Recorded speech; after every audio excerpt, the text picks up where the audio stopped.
असम के भाजपा के प्रदेश अध्यक्ष रह चुके और 2 बार के सांसद रह चुके वरिष्ठ नेता रामेन डेकाला छत्तीसगढ़ के नवा राज्यपाल बनाए गए हैं।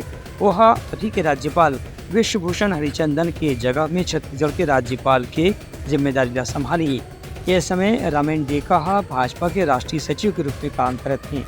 बता दें कि केंद्र सरकार कल रात के 10 राज्य के राज्यपाल की नवा नियुक्ति करे है। एवं असम, पंजाब, झारखंड, राजस्थान, तेलंगाना, सिक्किम, छत्तीसगढ़, मेघालय के नवा राज्यपाल के नाम शामिल है। फिलहाल अभी छत्तीसगढ़ के राज्यपाल विश्वभूषण हरिचंदन ला कौन से राज्य के प्रभार विधि के बारे में कोई घोषणा नहीं करेंगे है। रामेन डेका के बारे में ये जीवन परिचय बताए गए है कि वह 1 मार्च 1954 के पैदा हो रही 70 वर्षीय रामेन डेका भी भाजपा के राष्ट्रीय सचिव हैं। एक पहले असम में भाजपा की स्थापना से लेकर के लगातार वह मंगलदोई सीट से सांसद रह चुके हैं। 2009 और 2014 में सांसद रहे के बाद उन्हें राष्ट्रीय स्तर में भाजपा के संगठन के काम सौंपे गए रही से। ब्यूरो रिपोर्ट, पुतलंगा न्यूज़।